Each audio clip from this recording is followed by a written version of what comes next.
ในเรื่องของวันนี้นะคะจากโครงการนวัตกรรมการผลิตคนเนื้อคุณภาพพรีเมียมของเราสำหรับวันนี้เนี่ยเราจะพูดเรื่องของการจัดการระบบสืบพันธุ์คนเนื้อวิทยากรของพวกเรานะคะวันนี้ก็คือท่านศาสตราจารย์คลินิกนายสัตวแพทย์ดรสุวิชัยรจนเสถียรยาวหน่อยนะคะทีนี้ท่านก็เกษียณแล้วนะคะเคยเป็นคณบดีคณะสัตวแพทย์ที่มท.นะคะส่วนปัจจุบันนี้ก็คือเป็นที่ปรึกษาอธิบดีกรมปศุสัตว์แล้วก็เป็นผู้ทรงคุณวุฒิคณะกรรมการนโยบายการเกษตรและก็เศรษฐศาสตร์การเกษตรนะคะตอนนี้ซึ่งวันนี้เราก็โชคดีที่ได้ท่านมาเป็นวิทยากรนะคะ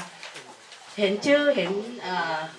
แล้วยาวๆอย่างนี้ไม่ต้องตกใจนะคะท่านสัมผัสกับเกษตรกรมาโดยตลอดนะคะได้ทำงานช่วยเหลือเกษตรกรมาโดยตลอดเลยไม่ว่าจะเป็นเรื่องของส่วนใหญ่ก็อาจจะมีเรื่องทั้งโคนมนะคะเน้นที่โคนมและการสร้างผลผลิตโคนมที่เพิ่มมากขึ้นนะคะค่ะเดี๋ยวก็เชิญ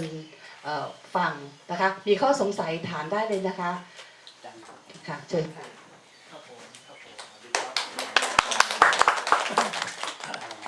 ที่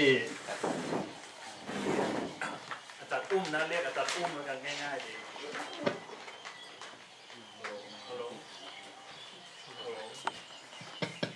โอเคนะครับก็จริงๆเนี่ยเรื่องนี้มันไม่ยากแต่มันก็ไม่ง่ายนะครับถ้าพูดกันตรงๆก็คือว่าถ้าเราสนใจมันก็จะเป็นเรื่องที่เขาเรียกว่าน่าติดตามแต่ถ้าเราไม่ได้อยู่ในฟิลนี้เลยเรื่องนี้มันก็จะเป็นเรื่องซึ่งรู้สึกมันจะซับซ้อนยุ่งยากอะไรนะครับก็ลองฟังดูแล้ว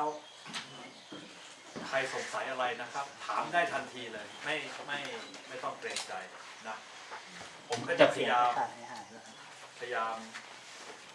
เล่าให้ฟังแล้วกันนะครับว่ามันมีความเป็นมาอย่างไรเรื่องนี้จริงๆแล้วมันเป็นหนึ่งในเรื่องที่เราจัดหมวดหมู่และเราก็ใช้คำว่าการจัดการดูแลสุขภาพและผลผลิตในโคเนื้อนะครับ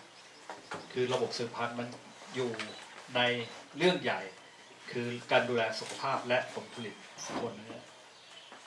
นะครับซึ่งในการดูแลสุขภาพและผลผลิตเนี่ยมันมีหัวข้อเยอะแยะไปหมดนะครับเรื่องแรกที่เราควรจะให้ความสำคัญก็คือสายพันธุ์เพราะการผลิตนะครับจุดสตาร์ทมันอยู่ที่สายพันธุ์เราต้องใช้สายพันธุ์ที่ตรงกับความต้องการของเรานะครับอันที่สองก็คือเรื่องโรงเรือนนะเรื่องคาวคอมฟอร์ตหรือเรื่องแคทเทิลคอมฟอร์ตหรืออะไรก็แล้วแต่มันต้องทำให้วัวเนี่ยมันอยู่สบายถ้ามันอยู่สบายมันก็จะให้ผลผลิตที่ดีแต่อยู่สบายอย่างเดียวไม่พอมันต้องกินดีด้วยอยู่ดีกินดีไม่มีโรคนะอันที่สามก็คือการจัดการด้านอาหารและการให้อาหารนะครับอาหารอย่างเดียวก็ไม่พอการให้อาหารก็เป็นเรื่องสำคัญนะครับเราก็ต้องเข้าใจว่าถ้าเป็นวัวเนื้อเนี่ยอาหารวัวในวัวแต่ละประเภทมันความต้องการไม่เหมือนกันนะครับและการให้อาหารก็ไม่เหมือนกันเพราะฉะนั้นมันไปควบคู่กันระหว่างอาหารและการให้อาหารนี่เรื่องนี้มันเป็นเรื่องที่สำคัญที่สุดเลยในการปฏิบัติหมายความว่าถ้าเราเริ่มต้นด้วยสายพันธุ์โอเคไปแล้วเรื่องโรงเรือนไปแล้วการจัดการด้านอาหารและการให้อาหารสำคัญมากเพราะเป็นต้นทุนการผลิตที่มากที่สุดนะครับถ้าเราจัดการตรงนี้ดีประสิทธิภาพการผลิตก็จะดีนะครับเรื่องที่4เป็นเรื่องที่ละเลยไม่ได้คือการควบคุมป้องกันโรคตอนนี้มีโรคปากเท้าเปื่อยระบาดจริงๆระบาดในภาคกลางมาเดือนกว่าๆแล้วนะครับแล้วก็ขึ้นมาทางเหนือเนี่ยในช่วง2 อาทิตย์เนี่ยนะครับแต่ปีนี้การระบาดของโรคยังอยู่ในวงจำกัดนะครับก็คือการควบคุมป้องกันโรค ทำได้ดีนะก็คือโรคปากทับเปื่อยนั่นเองที่ผมกำลังพูดถึงนะครับอันต่อมาก็คือการจัดการระบบสืบพันธุ์อันเนี้ยมันจะเน้นเฉพาะฟาร์มซึ่งผลิตลูกโคหรือฟาร์มพ่อแม่พันธุ์นะครับถ้าฟาร์มโคขุนเรื่องนี้ก็ไม่ต้องพูดถึงเลยก็ไม่เกี่ยวกันเลยนะครับนะอันต่อมาในฟาร์มพ่อแม่พันธุ์ก็คือการจัดการฝูงโคทดแทนนะมันต้องมีเขาเรียกฝรั่งเขาเรียก replacement herd คือมันจะต้องมีการทดแทนขึ้นมาในฟาร์มเพราะฉะนั้นการดูแลฝูงโคทดแทนก็เป็นเรื่องสำคัญนะครับอันต่อมาคือเรื่องโคขุนเลยนะครับเรื่องโคขุนก็คือถ้าเราเลี้ยงวัวเพื่อที่จะให้ product มันคือเนื้อวัวก็เน้นไปเรื่องการขุนนะครับก็เฉพาะเรื่องไปเลยนะอันต่อมาการจัดการของเสียและสิ่งแวดล้อมก็เป็นเรื่องสำคัญนะครับโดยเฉพาะยิ่งสภาวะปัจจุบันเนี่ยนะเป็นเรื่องที่ละเลยไม่ได้นะครับนะเราจะมาบอกว่าอ้าวเราเลี้ยงวัวอย่างนี้ไม่ได้เราต้องดูแลสภาพแวดล้อมด้วยและในขณะเดียวกันสภาพแวดล้อมในฟาร์มเองก็ส่งผลต่อสุขภาพวัวเช่นกันนะครับ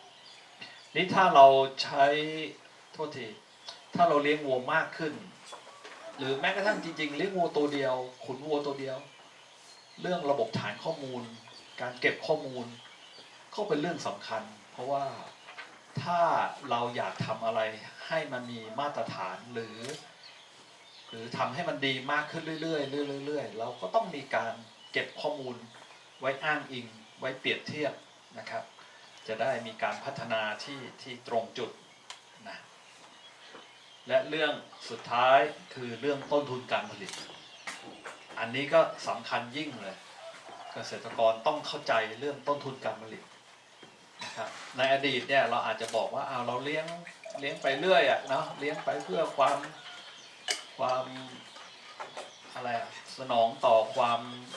อยากของเราเลี้ยงวัวสวยงามเลี้ยงอะไรก็แล้วแต่นะแต่จริงๆแล้วต้นทุนการผลิตเป็นเรื่องสำคัญเกษตรกรต้องเข้าใจเรื่องระบบต้นทุนให้ได้นะ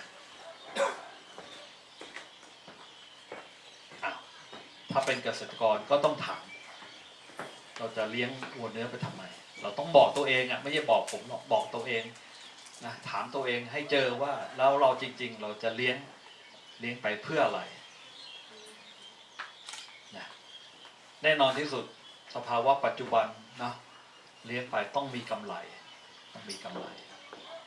แล้วกำไรมาจากไหนนะครับนะกำไรมาจากรายรับลบรายจ่ายนะครับรายจ่ายคือต้นทุนการผลิตนะเพราะฉะนั้นเราก็ต้องดูว่าต้นทุนการผลิตจะลดลงได้อย่างไรแล้วก็รายรับจะเพิ่มขึ้นได้อย่างไรนะเพื่อทำให้เงินกำไรมันมากขึ้นนะครับแน่นอนที่สุดวัวเนื้อกับวัวนมเนี่ยการจัดการมันก็แตกต่างกันเพราะว่าเป้าหมายแตกต่างกันนะครับคราวนี้วัวเนื้อมันก็จะมีเป้าหมายหลายอย่างเช่นฟาร์มพ่อแม่พันธุ์นะครับเลี้ยงไว้เพื่อผลิตพันธุ์จะเป็นพันธุ์แท้ลูกผสมหรืออะไรก็แล้วแต่นะครับอีกส่วนหนึ่งของฟาร์มก็คือเลี้ยงเพื่อขุนนะครับขุนนะทางเหนือเนี่ยสมัยผมย้ายมาใหม่ผมก็งงๆนะ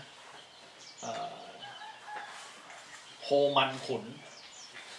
เคยได้ยินยังมาหลายหนแล้วเรามันขุนกับเราขุนมันเหมือนกันไหมเนี่ยงงไหมโคมันขุนก็คือเขาเอาวัวจากชายแดนที่ข้ามฝั่งมาก็จะเป็นวัวเนื้อแบบมันจริงๆมันมาจากพม่ากับอินเดีย2 ส่วน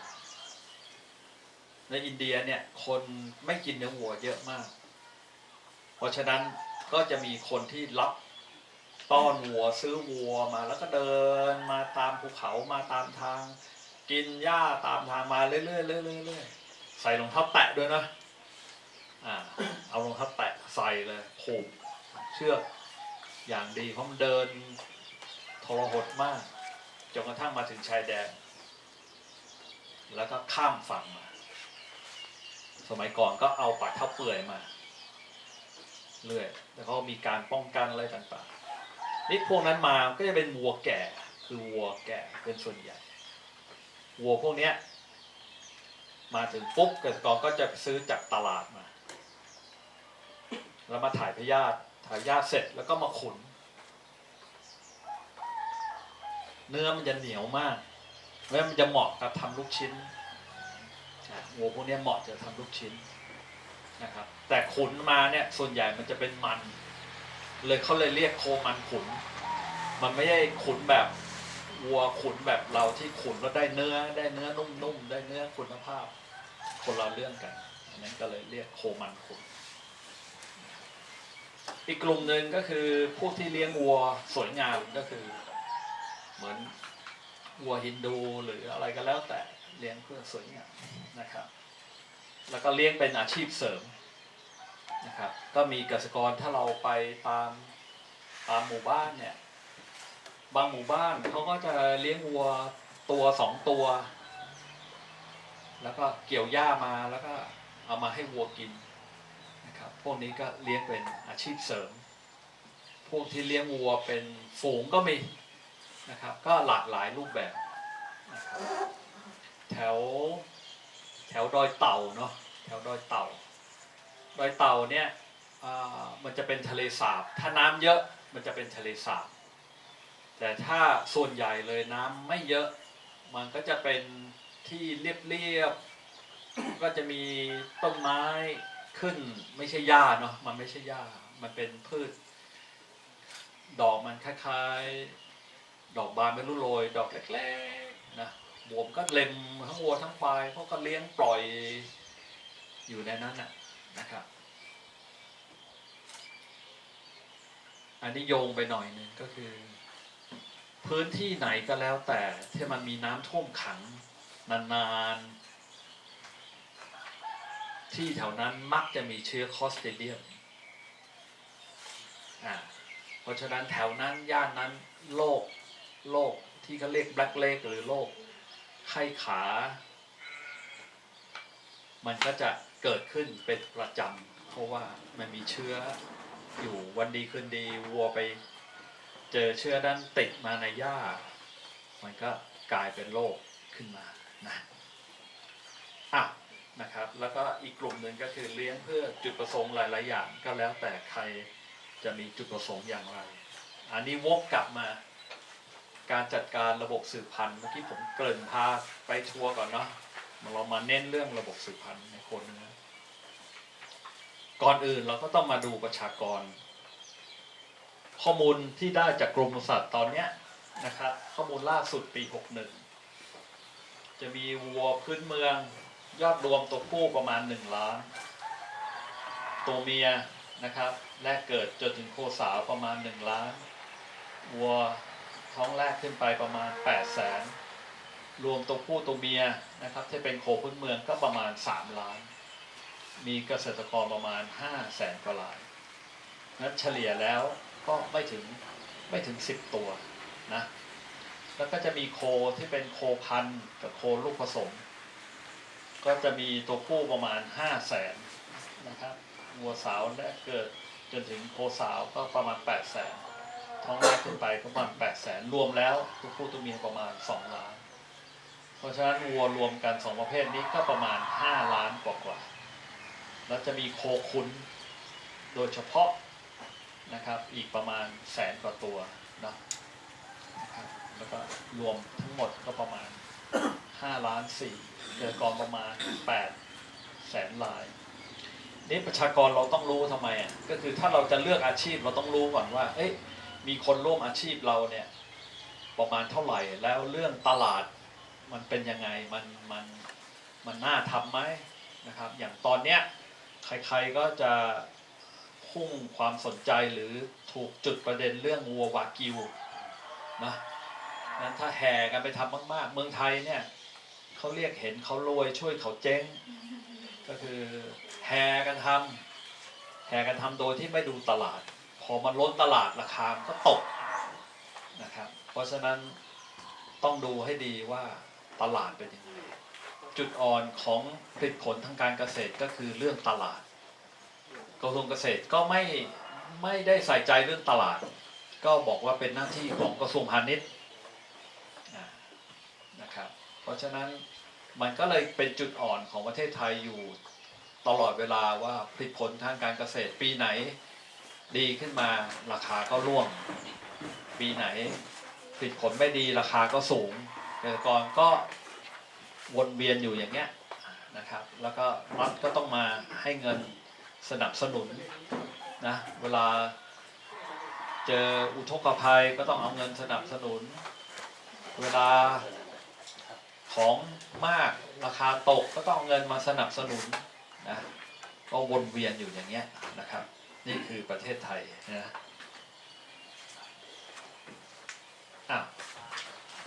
เรามาดูข้อมูลล่าสุดมีแค่ปี 57ข้อมูลการนำเข้านะครับสะสมมาปีหนึ่งก็อันนี้แค่1 2 3 4 5 6 7 เดือน 8,000 กว่าล้าน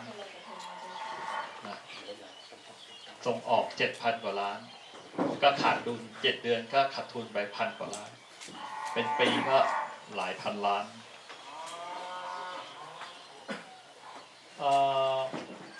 ข้อมูลผมค้นได้แค่ปีล่าสุดคือปี 49 เท่านั้นเองที่เจอว่าแบ่งออกเป็นผลิตภัณฑ์เท่าไหร่ยังไงนะครับและการนำเข้าเนื้อโคและผลิตภัณฑ์เนี่ยจากประเทศไหนมากที่สุดก็คือจะมาจากออสเตรเลียนะครับอเมริกานิวซีแลนด์เนเธอร์แลนด์ส่วนใหญ่ก็จะเป็นผลิตภัณฑ์เกี่ยวกับทางอาหารลูกวัวเป็นส่วนใหญ่คราวนี้ถ้าถามว่าแล้วเราเลี้ยงวัวเนื้อไปทำไมหรือโดยที่ยิ่งเน้นไปที่โคขุนนะครับเราแน่นอนที่สุดเป้าหมายก็คือเลี้ยงให้มันมีอัตราการเจริญเติบโตที่ดีมีอัตราแลกเนื้อที่ดีมีอัตราการป่วยอัตราการตายและอัตราการคัดทิ้งต่ำนะครับมีการใช้ยาและสารเคมีในจำนวนที่เหมาะสมนะจะบอกว่าไม่ใช้เลยคงเป็นไปไม่ได้นะใช้ในจำนวนที่เหมาะสมไม่มีสารเคมีและฮอร์โมนตกค้างนะครับแน่นอนที่สุดแล้วก็ต้องมีกำไรให้ได้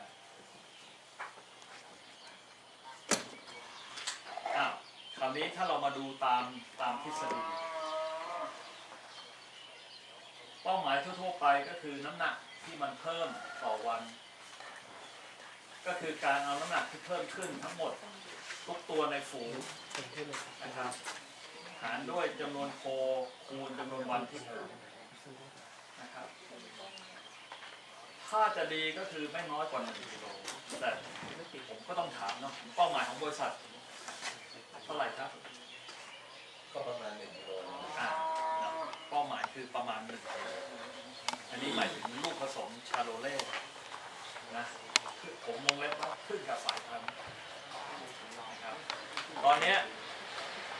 ก็จะมีลูกผสมชาโลเล่ลูกผสมแองกัสหรือแบงกัสก็แล้วแต่นะที่เข้ามาไม่ควรจะน้อยกว่า1 กิโลต่อประสิทธิภาพการแลกเนื้ออันนี้ซับซ้อนลงนิดนึง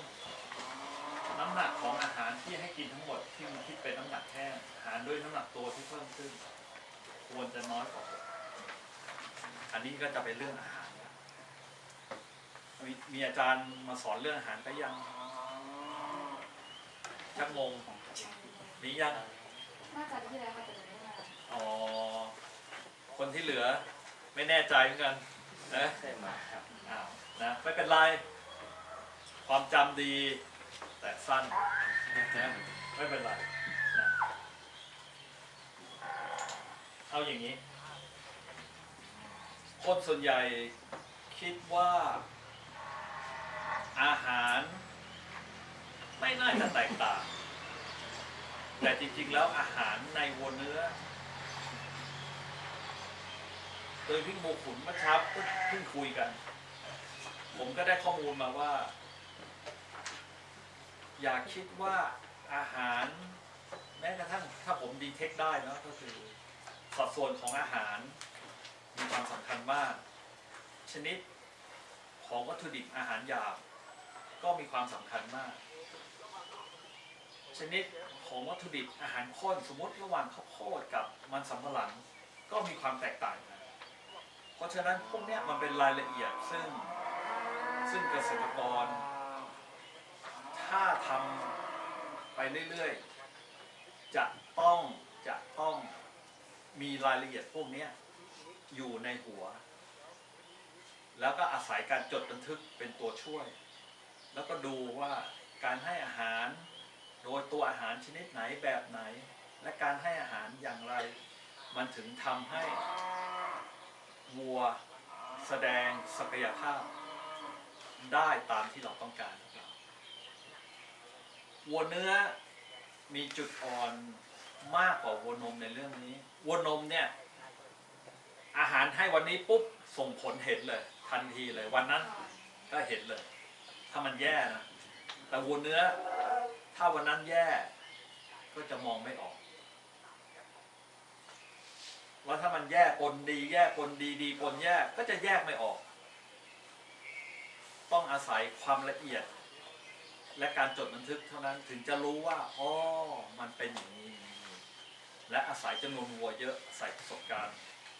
นะมากถึงจะแยกแยะได้นะครับต่อมาการประเมินประสิทธิภาพของสุขภาพฝูงโคเนื้อที่ว่าอัตราการป่วยอัตราการตายต่ำนะครับผมเคยดูแลไม่ใช่จะเรียกว่าดูแลก็ไม่ถึงขนาดนั้นเป็นที่ปรึกษาฟาร์มให้คุณบุญชูตีทองที่ลำปางก็มีนายสัตวแพทย์ประจำฟาร์มอยู่แล้วคนหนึ่งนะเป็นลูกศิษย์มีอยู่ช่วงหนึ่งผมก็บอกเขาเลยว่าถ้าหมอไม่จัดการพื้นฐานของปัญหาด้านสุขภาพหมอก็จะทำงานอย่างเงี้ยจนหมดแรงก็คือมีวัวป่วยเยอะมากเดี๋ยววัวล้มวัวป่วยวัวล้มวัวป่วยเต็มไปหมดเลยตอนนั้นวัว1,000 ตัวแล้วพื้นฐานของเรื่องสุขภาพทายสิครับมาจากอะไรการจัดการ อาหารใช่ก็คือพอวัวมันไม่สมบูรณ์ปัญหาสุขภาพจะตามมาทีปาถะพอจัดการเรื่องอาหารดีปุ๊บวัวสมบูรณ์นะงานเบาลงไปมากกว่า 80% หมายความว่าปัญหาเดิมเนี่ย 100% หายไป 80% คือพอวัวสุขภาพดีจากการจัดการด้านอาหารปัญหาจะลดลงไปเยอะนะครับงั้นอัตราการป่วยก็จะต่ำงั้นอัตราการป่วยมันจะมากจะน้อยก็ขึ้นอยู่กับการจัดการพื้นฐานด้านสุขอนามัยการทำวัคซีนเรื่องอะไรต่างๆนะครับอัตราการตายในฟาร์มเนี่ยอัตราการตายส่วนใหญ่มันจะมาจากลูกวัวเพราะฉะนั้นถ้าดูแลลูกวัวให้ดีก็คือดูแลตอนคลอดเดี๋ยวก็จะมีวิดีโอให้ดูนะเปรียบเทียบกันระหว่างต่างประเทศกับประเทศไทยเนาะนะครับดูแลลูกวัวให้ดีตอนคลอด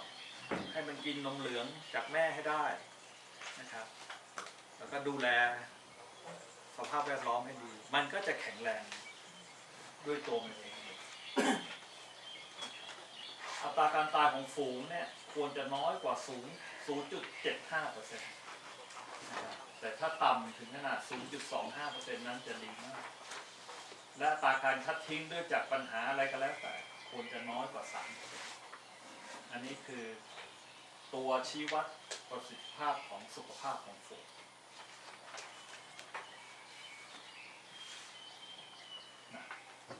ค ราวนี้มาอีกมุมหนึ่งอีกมุมหนึ่งก็คือ การจัดการด้านสุขภาพและผลผลิตเนี่ยมันจะต้องเริ่มต้นด้วยการวางเป้าหมาย แน่นอนเราก็ต้องอ้างอิงระบบของฝรั่งว่าเป้าหมายเป็นยังไงนะอ้างอิงก่อนแต่ไม่ใช่หมายว่าต้องแบบเชื่อเขา100%นะอันที่สองเราต้องมีระบบฐานข้อมูลนะสามเราต้องมีการจัดการสุขภาพที่ดีแต่เนื่องจากวัวเนื้อเนี่ยเราใช้การผสมจริงมากกว่าการผสมเทียมเพราะฉะนั้นการจัดการพ่อโคก็เป็นเรื่องสำคัญการจัดการฝูงแม่โคก็เป็นเรื่องสำคัญและการจัดการผสมหมายครับว่าจัดการยังไงระหว่างแม่โคกับพ่อโคให้มันเหมาะสมนะครับการแก้ไขปัญหาและการประเมินผล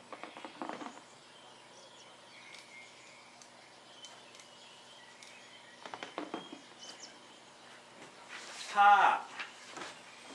วันนี้เราคุยกันเรื่องระบบสืบพันธุ์ก็หมายความว่าเรามีฝูงพ่อโคแม่โคในความดูแลหรือเราเลี้ยงเนาะสิ่งแรกที่คงจะทำเมื่อต้องการเลี้ยงวัวเป็นรายได้ก็คือว่าแม่วัวเนี่ยเป้าหมายของเมืองนอกเนาะ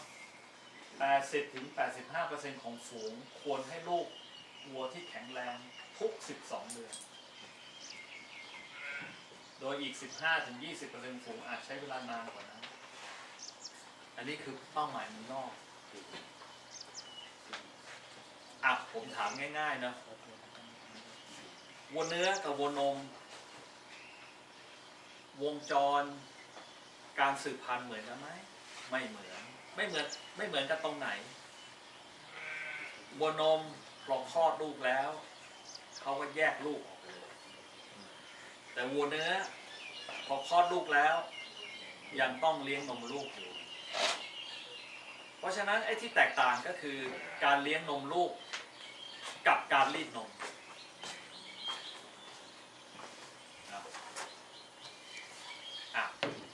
แล้วมันโยงกับระบบสืบพันธุ์ยังไง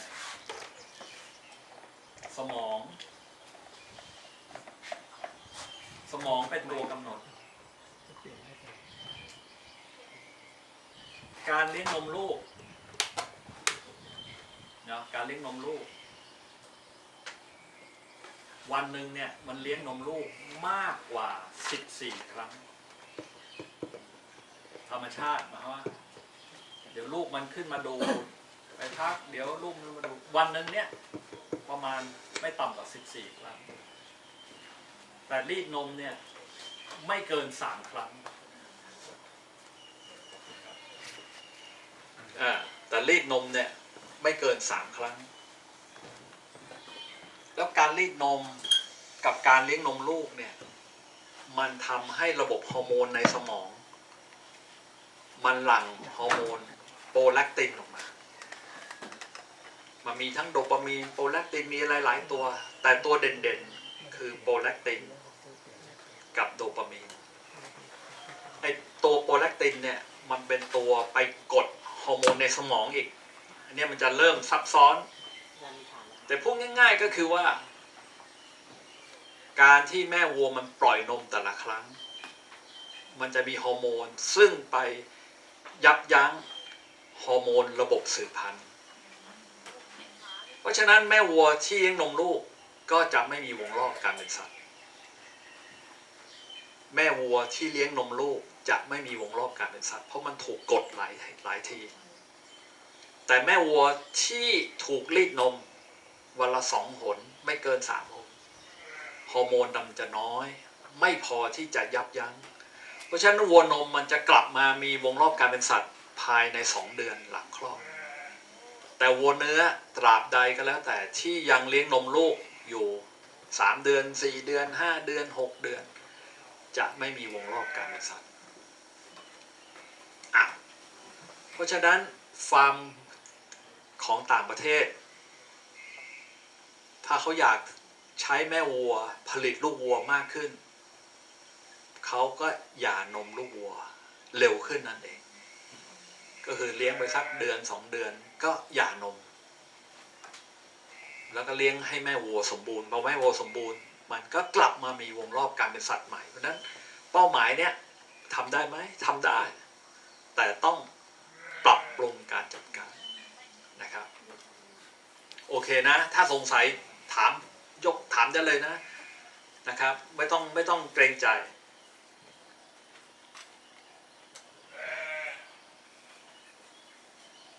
อันนี้เขียนไว้ว่า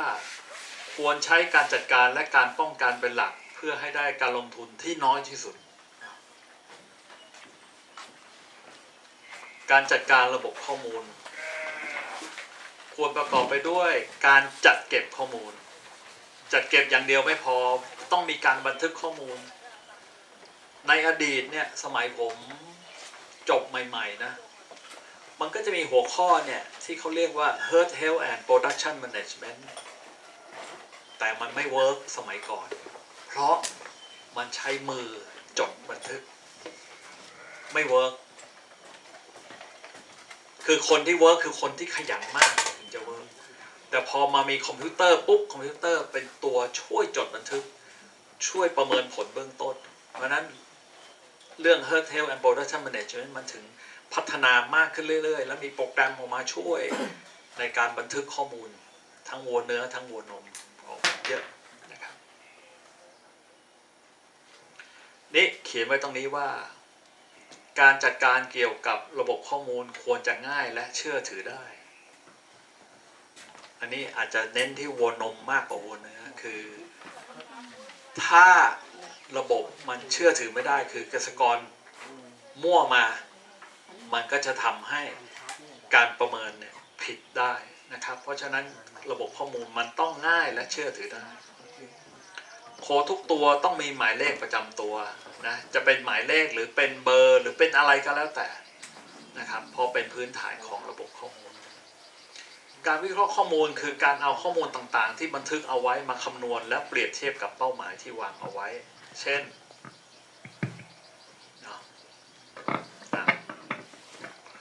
เราต้องรู้อัตราการคลอดนะคือจำนวนแม่วัวที่คลอดนะคูณ 100% หารด้วยจำนวนแม่โคที่ได้รับการผสมอันนี้ก็จะได้อัตราการคลอดในแต่ละปีนะแต่ละปีอัตราการแท้งก็ทำนองเดียวกันนะเลี้ยงวัวยังไงก็ต้องเจอวัวแท้งแต่การแท้งต้องไม่ใช่การแท้งที่เกิดจากการติดเชื้ออาจจะชนกันได้อะไรกันได้แต่การแท้งทุกครั้งเมื่อเกิดขึ้นจะต้องตรวจว่ามันเกิดจากเชื้อโรคหรือเปล่านะครับโรคในโคนมโทษทีโรคในโคเนื้อที่ทำให้เกิดการแท้งในอดีตนะในอดีตที่เป็นมากที่สุดคือโรคแท้งติดต่อสมัยผมยังอยู่ที่กำแพงแสนเนาะปี37-38เชื่อไหมว่าไปฟาร์มหนึ่งของอาจารย์นะอาจารย์แกมีปัญหาวัวแท้งเราก็คิดว่าระดับอาจารย์เนี่ยไม่ต้องไปตรวจโรคแล้วถูกไหมระดับอาจารย์คัดวัวเข้ามาในเลี้ยงในฟาร์มเนี่ยมันไม่ควรจะมีโรคแต่ที่ไหนได้เป็นโรคแท้งติดต่อนะครับเพราะฉะนั้นต้องไม่ประมาทนะเรื่องโรคแท้งติดต่อการซื้อวัวเข้าในฝูงต้องผ่านการตรวจโรคอย่างน้อยที่สุดคือโรคแท้งติดต่อแต่ทางเหนือเนี่ยโดยเฉพาะแถวเนี้ยนะถ้าผมเลี้ยงวัวแม่พันธุ์สิ่งที่ผมจะต้องระมัดระวังอยู่เสมอก็คือโรคพยาธิในเม็ดเลือดถ้าอยู่แถวนี้นะเพราะว่าอะไรผมอยู่ใกล้ป่า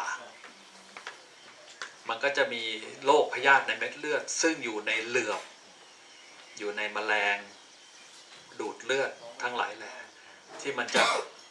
วันดีคืนดีมันก็เอาเชื้อโรคเข้ามาถ้าวัวเราไม่แข็งแรง อ่อนแอเมื่อไหร่โรคมันก็จะรุนแรงแล้วก็ทำให้เกิดการแท้งได้นะครับนะอันนี้ก็จะเป็นตัวอย่างของดัชนีชี้วัดประสิทธิภาพของระบบสืบพันธุ์หลายๆตัวนะครับอัตราการตายแรกคลอดเนี่ยอันเนี้ยถ้าอัตราการตายแรกคลอดสูงก็บ่งบอกเลยว่าแสดงว่าการจัดการการคลอดมีปัญหาข้อคลอดอาจจะมีปัญหาหรือการใส่ใจดูแลตอนหัวคลอดมีปัญหานะครับคราวนี้มาเรื่องที่3การจัดการด้านสุขภาพโดยทั่วๆไปการป้องกันโรคติดต่อร้ายแรงต่างๆโดยเฉพาะอย่างยิ่งโรคในระบบสืบพันธุ์เป็นเรื่องสำคัญวัคซีนเป็นอุปกรณ์เป็นหนึ่งใน biosecurity แต่ไม่ใช่เรื่องเดียวเพราะฉะนั้นการจัดการฟาร์มที่ดีโทษทีนะครับอย่างเงี้ยฟาร์มควรจะอยู่ในเขตซึ่ง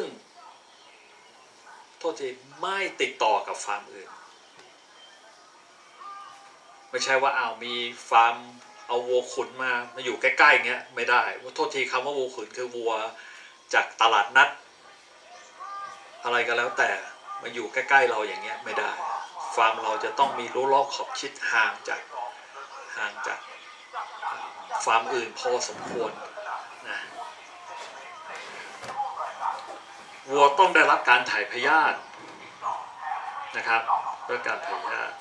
และการจัดการด้านโภชนาการที่ดี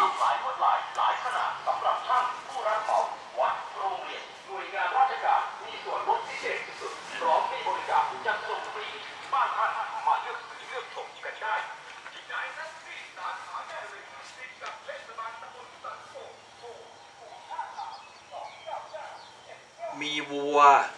กับควายของศูนย์บำรุงพันธุ์ของกรมปศุสัตว์ที่ละเลยการตรวจวัณโรคหลายปีละเลยหลายปีผลปรากฏว่าวัณโรคแพร่กระจายทั้งฝูงต้องฆ่าวัวพูดตรงๆพูดภาษาง่ายๆเลยฆ่าวัวและควายทั้งฝูงเพราะฉะนั้นในฟาร์มถ้าเราต้องเลี้ยงวัวเป็นระยะเวลานานหมายความว่าเลี้ยงวัวมันเลี้ยงติดต่อกันเป็นระยะเวลานานถ้าโคขุนเนี่ยไม่เท่าไหร่แต่ถ้าพ่อแม่พันธุ์เลี้ยงติดต่อกันนานๆต้องตรวจโรคก็คือวัณโรคกับโรคแท้งติดต่อและวัคซีนก็ต้องทำเป็นประจำนะอย่างที่ผมบอกยกตัวอย่างโรคBlack Leg หรือโรคไข้ขาเนี่ยบริเวณที่ไม่เคยเกิดโรคก็ไม่จำเป็นต้องทำแต่ถ้าเป็นดอยเต่าแถวนั้นต้องทำเป็นประจำนะครับเพราะฉะนั้นโรคบางโรคทำเฉพาะพื้นที่แต่ปากถ้าเปื่อยเฮโมควรจะทำเป็นประจำแต่เฮโมเนี่ยควายเนี่ยมันจะเป็นเฮโมง่ายกว่าวัวเยอะวัวเนี่ยเป็นเฮโมยากนะครับเรื่องเกี่ยวกับโรคพยาธิทั้งพยาธิภายนอกและพยาธิภายในวิธีที่ดีสุดก็คือการตัดวงจรชีวิตของพยาธิเหล่านั้นนะครับการจัดการด้านโภชนาการมีจุดประสงค์คือโคได้รับอาหารอย่างพอเพียงในการเจริญพันธุ์เนื่องด้วยอาหารเป็นปัจจัยหนึ่งที่ลงทุนมากที่สุดและมีผลต่อระบบสืบพันธุ์อย่างมากนะครับจริงๆแล้วเวลาผมออกฟิลเนาะหมายว่าไปในหมู่บ้านสมมติไปภาคอีสานหรือหมู่บ้านแถวภาคเหนือตอนล่างอะไรก็แล้วแต่พอเราไปเจอวัวเนื้อเป็นฝูงเนี่ยเราก็จะคิดว่าวงจรของมันก็คืออะไรมีหญ้าแล้วก็ไม่มีหญ้า มีฟางนะมาทดแทนแต่วัวเนี่ยแทบจะผอมตลอดปีน่าเสียดายเพราะฉะนั้นระบบสืบพันธุ์ของวัวพวกนั้นก็จะไม่ค่อยดีเท่าไหร่ยกเว้นวัวบักจ้อนจริงๆวัวบักจ้อนคือวัวตัวเล็กๆเนี่ยมันอยู่อย่างนี้ด้วยธรรมชาติมันเป็นอย่างเงี้ยจนกระทั่งมันเป็นอย่างห้องมันอย่างเงี้ยมันก็จะโอเคแต่ถ้าเราเอาสายพันธุ์วัวตัวใหญ่ๆมาไม่ได้นะครับอาหารที่มีตามธรรมชาติไม่พออ่ะคราวนี้มาเรื่องพ่อวัวมีสาเหตุจากปัจจัย3ด้านด้วยกันคือความไม่สมบูรณ์พันธุ์ของพ่อวัวความไม่สมบูรณ์พันธุ์ของแม่วัวและข้อบกพร่องของการจัดการระบบสืบพันธุ์3อันเนี้ยประกอบกันถึงจะทำให้ผลหรือดัชนีชี้วัดของระบบสืบพันธุ์ของฟาร์มของเราโอเคหรือไม่โอเคนะครับนี่พ่อวัวเนี่ยเราจะใช้พ่อวัวให้มันมีประสิทธิภาพมากที่สุดได้ยังไง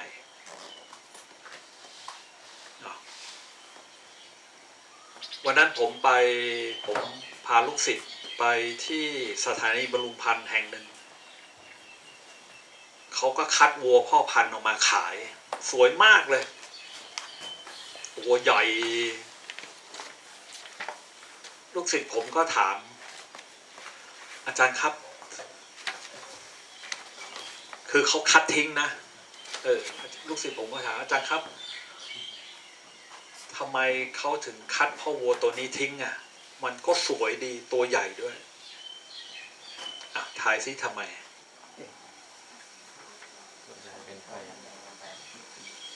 มันใหญ่เกินไปคือเป้าหมายเขาไม่ได้อยู่ที่เป้าหมายเนาะถ้าเรามีฟาร์มวัวของเราแล้วแม่วัวเราตัวใหญ่เท่าพ่อวัวตัวนั้นมันเป็นสายพันธุ์ที่เราต้องการเราไม่คัดทิ้งแน่นอนแต่ต้องไม่อินบรีดนะต้องไม่ผสมเลือดชิดนะแต่ถ้าเป็นฝูงวัวชาวบ้านเล็กๆจะให้พ่อวัวตัวนี้ไปคุมฝูงวัวชาวบ้านเป็นไปไม่ได้นะ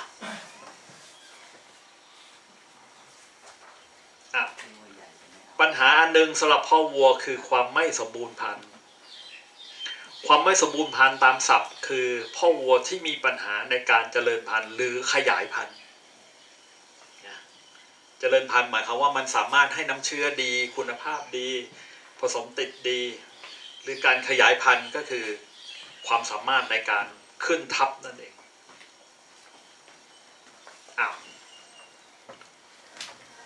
พ่อวัวมันก็เป็นไปตามอายุด้วยเนาะถ้าพ่อวัวอายุน้อยมันจะคุมฝูงได้ประมาณสักขนาดนี้เอง 20-30 ตัว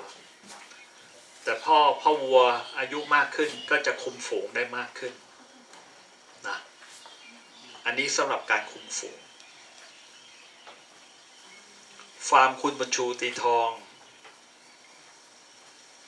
ไม่ได้ใช้พ่อวัวคุมฝูงเพราะผลิตวัวลูกผสมเอามาคุมก็ใช้น้ำเชื้อชาโลเล่ช่วงแรกที่ผมเข้าไปอัตราการผสมติด 15% ต่ำไม่ต่ำอัตราการผสมติดจากการผสมเทียมตามทฤษฎีควรจะผสมติดกี่เปอร์เซ็นต์ครับตามทฤษฎีนะ60ตามทฤษฎี60ที่ปฏิบัติการส่วนใหญ่ก็จะวิ่งระหว่าง50ถึง60แต่ถ้า 15% แสดงว่าอะไรครับต่ำมากเนาะแต่ใช้น้ำเชื้อไม่ได้ใช้พ่อวัวคุมฝูงอัตราการผสมติดจะดีหรือไม่ดีถ้าใช้การผสมเทียมมันมีปัจจัยอะไรบ้างการจับสัตว์ความสมบูรณ์พันธุ์ของแม่วัวคนผสมเวลาผสมฤดูกาล และความสะอาดของมดลูกก็คือถ้ามดลูกสะอาดดีอัตราการผสมก็ดีคนผสมถ้าผสมเก่งมันก็ผสมติดตามเป้าหมายถ้าเวลาเหมาะสมน้ำเชื้อมันก็จะไปถึงจุดที่มันควรจะไปเจอกับไข่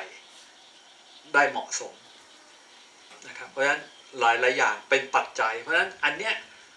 ถึงทำให้วัวเนี่ยผสมติดไม่เกิน 60%นะแล้วมันมีการตายของตัวอ่อนอีกนะครับแต่เหลือ 15%ปัญหาคืออะไรรู้ไหมตัวน้ำเชื้อที่อยู่ในถังคนงานลืมเติมลิควิดไนโตรเจนแล้วคนงานจะบอกไหมไม่บอกเพราะฉะนั้นไอ้ชุดนั้นก็คือตายหมดแล้วก็เติมลิควิดมาปกติเพราะฉะนั้นไอ้ชุดที่รอดคือชุดที่มาใหม่ก็จะรอดไอ้ชุดเดิมนั้นตายหมดเพราะฉะนั้นถ้าเราเจอปัญหาอัตราผสมติดต่ำมากๆจากการผสมเทียมต้องเช็คน้ำเชื้อก่อนเป็นอันดับแรกอันนี้ไม่ใช่ทั้ง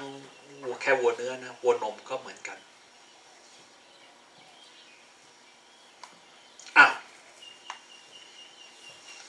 คราวนี้มาการจัดการแม่โคในส่วนของวัวตัวเมียมันก็ต้องมีการจัดการโคสาวนะจัดการพอผสมเสร็จก็ต้องมีการจัดการการคลอดและการดูแลแม่โคภายหลังคลอด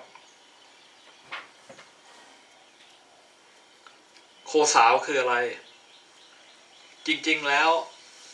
แต่ละสายพันธุ์จะมีอัตราการเจริญเติบโตไม่เหมือนกันเพราะฉะนั้นวัวก็ต้องเติบโตให้มันเหมาะสมตามสายพันธุ์นั้นๆนะครับเติบโตให้เหมาะสมตามสายพันธุ์นั้นๆและใช้พ่อวัวให้เหมาะกับโคสาวอย่างที่บอกก็ต้องใช้พ่อวัวนุ่มหน่อยไม่ใช่ใช้พ่อวัวตัวใหญ่นะครับและนั่นแหละจริงๆเนี่ยเวลาพ่อวัวคุมฝูงนึงเนี่ยควรจะคุมไม่เกิน2 เดือน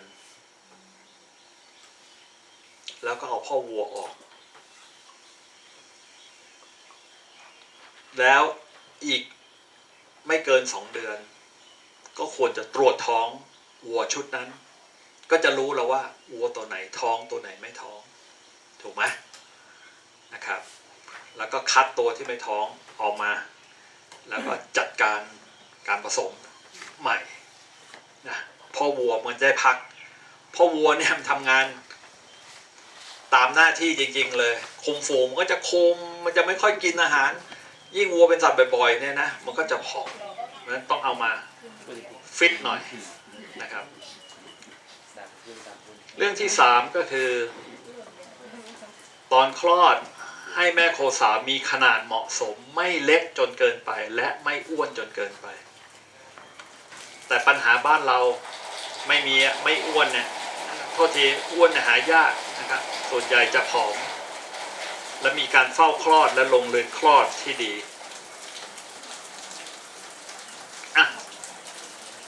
การเป็นสัตว์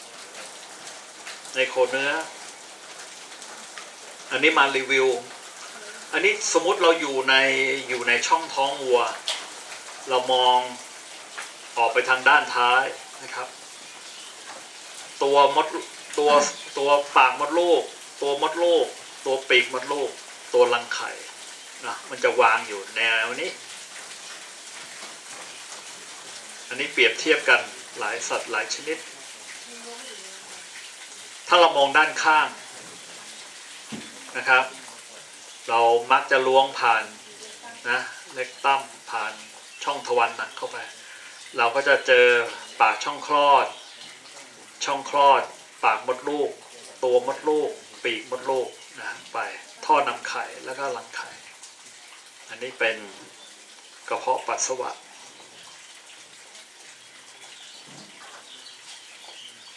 อันนี้ไม่ได้เห็นตัวมดลูกแต่อันนี้ให้ดู อันนี้เขาเรียก sarcochiatic ligament เป็นเอ็นที่ยึดระหว่างกระดูกซาคลัมกับกระดูกอิเชียมนะอันเนี้ยมันจะแข็งมากถ้าวัวปกติแต่ถ้าวัวใกล้คลอดไอเอ็นอันเนี้ยมันจะหย่อนมากอันนี้จะเป็นอาการที่บอกให้รู้ว่าวัวใกล้คลอด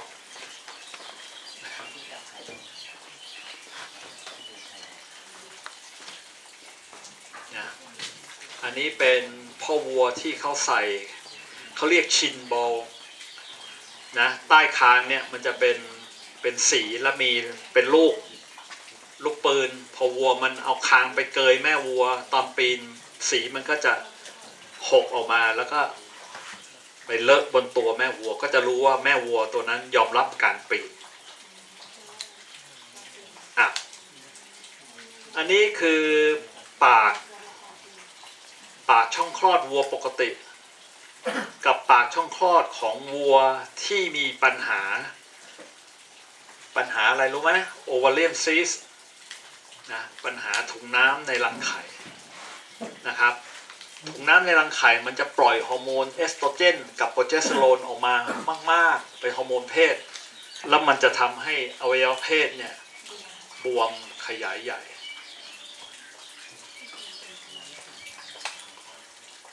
ในวัวสายพันธุ์ไอซีบูเนี่ยนะจากอินเดียเนี่ยเวลาใกล้คลอดมันก็จะมีลักษณะแบบนี้เหมือนกันก็คือเนื่องจากเอสโตรเจนกับโปรเจสเตอโรนจะเยอะมากในวัวใกล้คลอดอันนี้เปรียบเทียบวัวนมเนาะกับเนี่ยวัวตัวเนี้ยวัวใกล้คลอด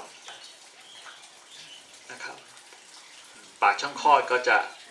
บวมน้ำแล้วก็ขยายใหญ่อันนี้ดูจากภาพจริงๆเนาะตัวมดลูกปีกมดลูกแล้วก็รังไข่อันนี้ท่อนำไข่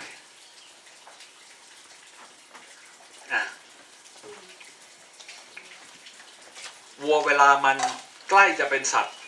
มันจะเริ่มสนใจวัวตัวอื่นทั้งวัวเนื้อวัวนมเหมือนกันวัวเนื้อแสดงอาการเป็นสัตว์ไม่ชัดเจนเท่าวัวนมเพราะการคัดพันธุ์โดยเอาเงื่อนไขของพฤติกรรมการแสดงออกการเป็นสัตว์ไม่มากเท่าวัวนมคือวัวนมเนี่ยเรื่องนี้จำเป็นเพราะใช้ผสมเทียมนะครับเพราะฉะนั้นเขาจะคัดพันธุ์มาอย่างดีแต่วัวเนื้อไม่ได้คัดพันธุ์โดยเน้นตรงนี้เท่าไหร่เพราะฉะนั้น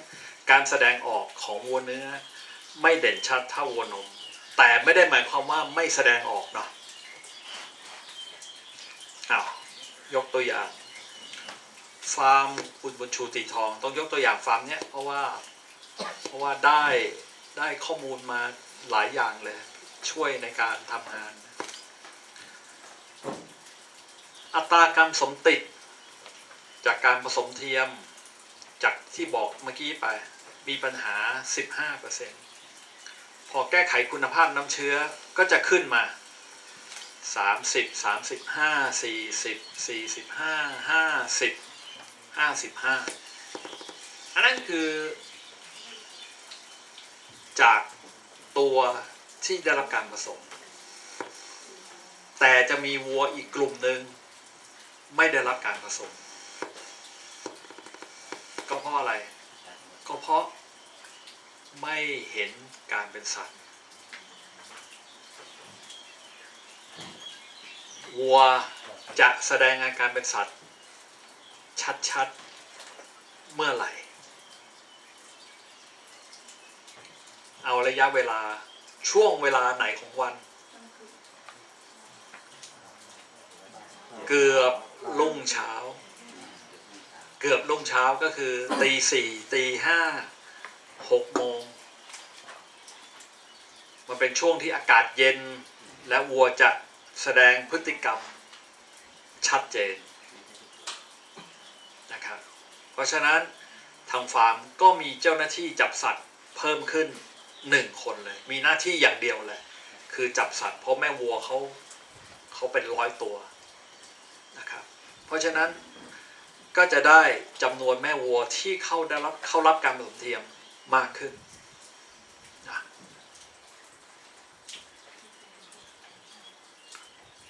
วัวเนื้อก็เหมือนวัวนมก็คือในช่วงที่มันเป็นสัตว์เนี่ยมันก็จะมีเมือกนะครับแล้วก็ช่องคลอดก็จะเป็นสีแดงมากขึ้นนะครับอะไรต่างๆเหมือนกันเลยนะครับและอย่างที่บอกถ้ามันร้อนมันจะแสดงการเป็นสัตว์ไม่ชัดเจนนะต้องอากาศดีๆอันนี้โทษทีอีกทีนะวัวที่มีปัญหาซีสเนาะซ้ำลูกเดิมอันนี้มาดูปัจจัยที่ส่งผลต่อการแสดงการเป็นสัตว์และวัยเจริญพันธุ์อย่าชิดไม่มีก็คือสายพันธุ์เนาะก็คือการคัดพันธุ์นั่นเองนะความสมบูรณ์ของตัววัวเองสภาพแวดล้อมดัชนีความร้อนชื้นนะครับคนส่วนใหญ่แต่เดิมคิดว่าความร้อนส่งผลซึ่งก็ไม่ผิดแต่ถ้ามีความชื้นเข้ามาด้วยทายสิในวัวนมเนี่ยจุดวิกฤตความร้อนจุดวิกฤตของวัวนมอยู่ประมาณกี่องศา30-31แต่ทางเหนือเนี่ยได้เปรียบอีกนิดนึงก็คือว่าถึงแม้อุณหภูมิ30-31แต่ถ้าความชื้นมันน้อยความชื้นต่ำกว่า 60% ก็จะรู้สึกไม่เครียดเท่าไหร่แต่ถ้าแถวภาคกลางเนาะแถวลาดลีอะไรเงี้ยความชื้นจะขึ้นไปเลย 70-80% อุณหภูมิเดียวกันแต่เครียดต่างกันเพราะอะไรเพราะความชื้นวัวระบายความร้อนจากตัวด้วยเหงื่อเราไม่เคยเห็นวัวเหงื่อวัวแต่จริงๆวัวระบายความร้อนจากตัวด้วยเหงื่อนะและมีคนทำการทดลองพบว่าผิววัวที่เป็นสีเข้มจะมีต่อมเหงื่อมากกว่าผิววัวที่เป็นสีขาวเพราะฉะนั้นวัวผิวเข้มก็จะระบายความร้อนได้ดีกว่าวัวผิ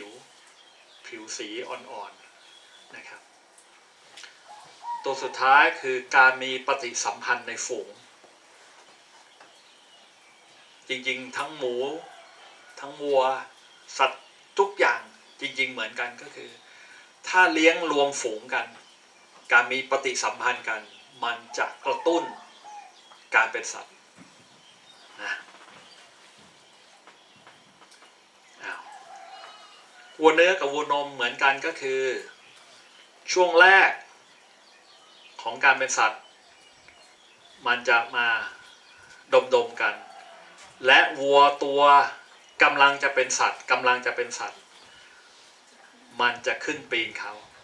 แต่หลังจากนั้นพออีกสักครึ่งวัน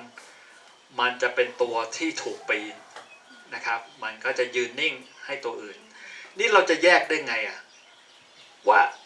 ถ้าดูจากรูปเนี่ยถ้าถ่ายรูปมาตัวไหนเป็นสัตว์ถ้าดูจากรูปแยกไม่ออกแต่ถ้าเราดูวิดีโอ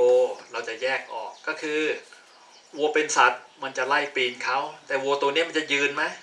ไม่ยืนมันก็จะเดินใช่ไหมแต่ถ้ามันยืนนิ่งก็แสดงว่าวัวตัวยืนนิ่งเป็นสัตว์นะครับและพอมันหมดการเป็นสัตว์มันก็จะแค่ดมกันเฉยๆ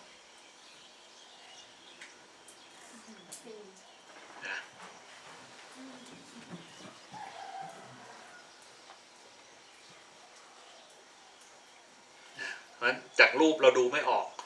ตัวไหนเป็นสัตว์ตัวไหนไม่เป็นสัตว์อันนี้ก็ตัวรังไข่ที่จะบอกว่าตอนไข่ตกแล้วมันก็จะพอตกไข่ปุ๊บมันจะเริ่มพัฒนา CL ขึ้นมานะครับตัวที่จะบอกว่าวัวมีวงรอบไหม ถ้าเราล้วงแล้วเราเจอ CL เมื่อไหร่เราก็จะบอกเลยว่าวัวมีวงรอบการเป็นสัตว์อยู่นะแล้ว CL นี้มันต้องฝ่อไปก่อนที่จะมีการตกไข่ใหม่วัวเนื้อวัวนมเหมือนกันก็คือช่วงที่เหมาะกับการผสมจริงๆของการผสมเทียมนะก็คือช่วงท้ายของการเป็นสัตว์แต่ถ้าผสมจริงก็ได้ตลอดนะครับเดี๋ยวจะพักก่อนจะได้เนาะไม่เครียดจนเกินไปของผู้ฟังนะครับอ้าวเท่าที่พูดมามีคำถามไหมครับ เรื่องหย่านมอะครับที่ว่าต่างประเทศเขาหย่าเร็วนี่เขาหย่ากี่เดือนนะครับ มันก็แล้วแต่แต่ไม่ควรต่ำกว่า2 เดือนคืออย่างนี้ยานมเนี่ยตอนนี้เราคุยกันเหมือนเรามองไปที่แม่วัวใช่ไหม ทำไมครับอยู่ข้างเนี่ย พอเราพูดเรื่องยานมเราจะมองไปที่แม่วัว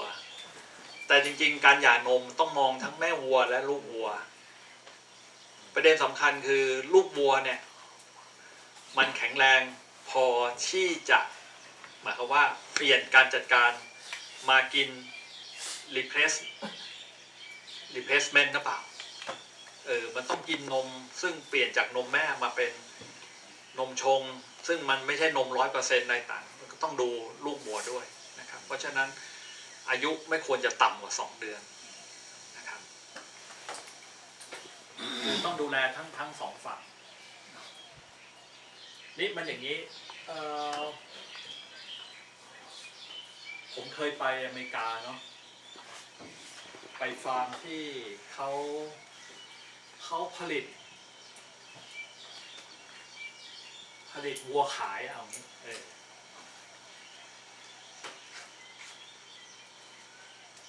เขาจะมีฝูงแม่วัวนะสวยๆของเขานะอยู่ในโซนซึ่งเขาบอกแล้วเขาไม่เคยพาใครเข้าไปดูเลยแล้ว